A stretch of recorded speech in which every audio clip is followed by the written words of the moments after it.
Hare Krishna everyone, we are continuing to read the Teachings of Lord Kapila, the book by His Divine Grace, Srila A.C. Bhaktivedanta Swami Prabhupada, chapter 16. Continuing. This is our real problem. What was that? Yesterday we stopped at a point where our position is that we never take birth and never die. And the question was raised, why have we been put into this position of accepting these machines, meaning these bodies, material bodies? Continuing, this is our real problem. What is the cause of this? We want to enjoy this material world with its wealth and possessions. As long as we are after material possessions, we cannot transcend the cycle of birth and death. However, we have to give all this up and take shelter of Krishna, the Supreme Personality of Godhead, and worship Him. Nor can we worship Him whimsically, but as He desires. If Krishna says, I want a glass of water, we must bring him water. We cannot say, milk is better than water. I think I will bring him milk. This is not favorable service. Some so-called bhaktas say, I can worship the Lord in my own way. This is simply imagination. The Mayavadis say that Brahman has no rupa, no form, and they suggest that we imagine some form. This is not the case with Krishna. Krishna is present in his original form, and he is described in Vedic literatures. We have recounted these descriptions before.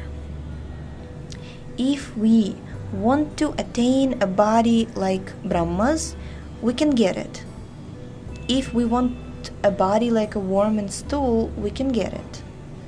Or if we want a body like Krishna's, we can get that also.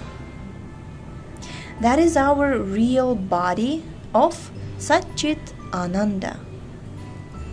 We can also get a body like a demigod's and go to the heavenly planets, or we can remain here in the middle planetary system. Our destination is our own choice. We are given full freedom through our activities. By pious activities, we go to the heavenly planets, and by Krishna conscious activities, we go to Vaikuntha Loka. We are part and parcel of Krishna, but somehow or other we have forgotten this.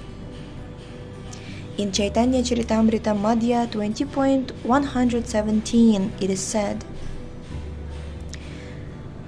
Krishna bhuli se jiva anadi bahirmukha ata eva maya tare deya samsara dukkha. Quote, forgetting Krishna, the living entity, has been attracted by the external feature from time immemorial. Therefore, the illusory energy, Maya, gives him all kinds of misery in his material existence. Unquote. Because we have forgotten Krishna, Krishna has given us all these Vedas and Puranas.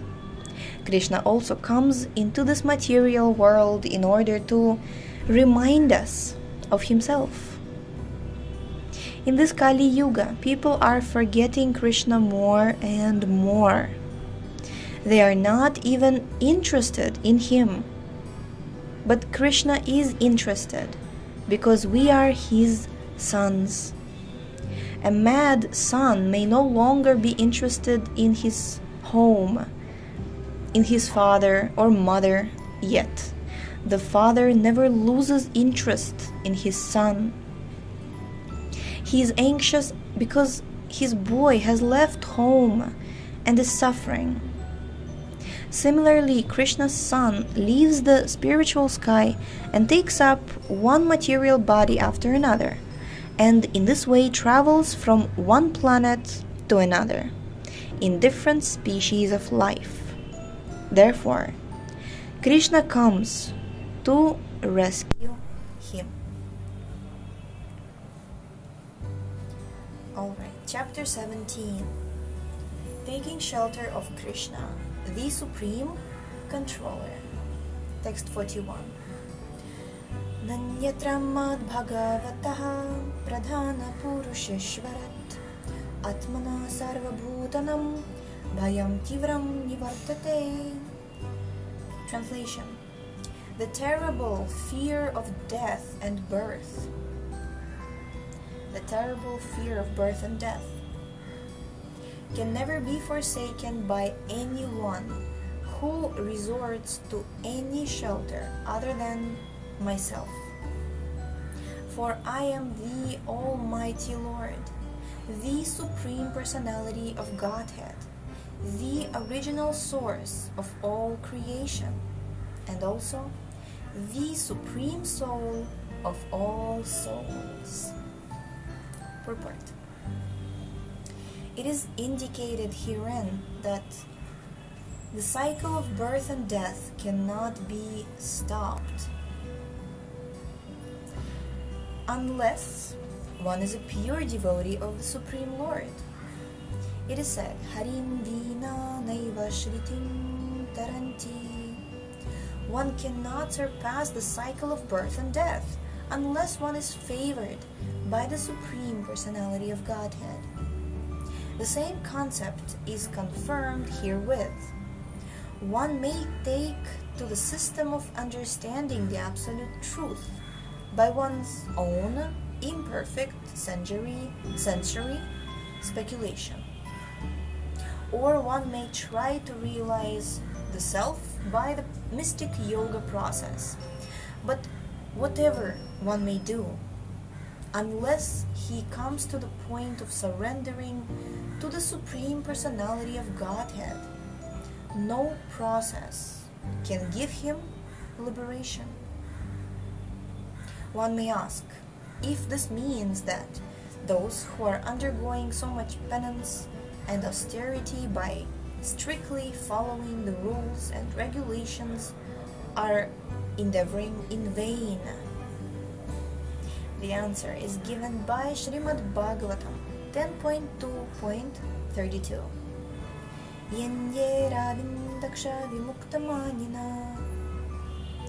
Lord Brahma and the other demigods prayed to the Lord when Krishna was in the womb of Devaki. Quote, My dear Lord, lotus-eyed Lord, there are persons who are puffed up with the thought that they have become liberated or one with God or have become God, but they are unintelligent. Unquote. It is stated that their intelligence, whether high or low, is not even purified. With purified intelligence, a living entity cannot think otherwise than to surrender. This is a very interesting definition of pure intelligence. You cannot think otherwise than to surrender. Very interesting, right? Nicely said.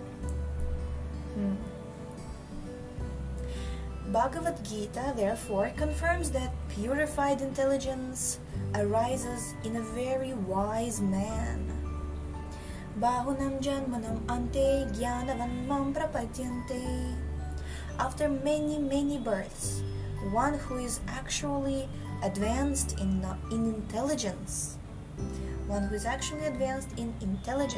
surrenders unto the Supreme Lord. Without surrendering, one cannot achieve liberation. The Bhagavatam says, quote, Those who are simply puffed up, thinking themselves liberated by some non-devotional process, are not intelligent, because they have not yet surrendered unto you, meaning the Lord. in spite of executing all kinds of austerities and penances and even arriving at the brink of Brahman realization, they think that they are in the effulgence of Brahman. But actually, because they have no transcendental activities, they fall down to material activities. Unquote. One should not be satisfied simply with knowing that he is Brahman. He must engage himself in the service of the Supreme Brahman. That is Bhakti. The engagement of Brahman should be the service of Para-Brahman. It is said that unless one becomes Brahman, one cannot serve Brahman. The Supreme Brahman is the Supreme Personality of Godhead, and the living entity is also Brahman. Without realizing that he is Brahman, spirit soul, an eternal servitor of the Lord, if one simply thinks that he is Brahman, his realization is only theoretical. He has to realize and at the same time engage himself in the devotional service of the Lord. Then he can exist in the Brahman status. Otherwise, he falls down. The Bhagavatam says that because non-devotees neglect the transcendental loving service of the lotus feet of the personality of Godhead, their intelligence is not pure, and therefore they fall down. The living entity must have some activity. If he does not engage in the activity of transcendental service, he must fall down to material activity. As soon as one falls down to material activity, there is no rescue from the cycle of birth and death. It is stated here by Lord Kapila, quote, "Without my mercy," unquote, "Nanyatra Srimad-Bhagavatam." The Lord is stated here to be the Bhagavan, the Supreme Personality of Godhead, indicating that he is full of all opulences and is therefore perfectly competent to deliver one from the cycle of birth and death. He is also called Pradhan because he is the Supreme. He is equal to everyone, but to one who surrenders to him, he is especially favorable. It is also confirmed in Bhagavad Gita that the Lord is equal to everyone. No one is his enemy, and no one is his friend. But to one who surrenders unto him, he is especially inclined. By the grace of the Lord, simply by surrendering unto him, one can get out of the cycle of birth and death. Otherwise, he may go on in many lives and may many times attempt other processes for liberation. Presently, we are so dull and foolish that we do not know what is bhayam and tivram. The word tivram means very terrible, and bhayam means very fearsome. We are entangled by a very terrible fear, but we have become so dull due to the spell of Maya that we do not care. At the time of death, there are many troubles, and we become very fearful. Sometimes, when a person is dying, he falls into a coma and lies unconscious. We do not know what kind of fearful test this person is undergoing.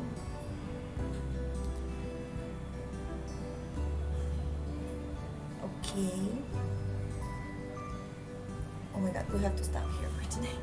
We have to go for the cursing program. It's time. Okay, this is a very serious topic we're going right now because usually people like to discuss topics which are feel good and away from the topic of birth and death, but it's a sign of spiritual advancement when we can discuss these topics and then discuss what is the problem and then discuss the solution and then apply it in our lives. So thank you so much for tuning in today. The link to this book is in the description. Please check out our website shravanamdiaries.com, and we shall see you tomorrow. Hare Krishna.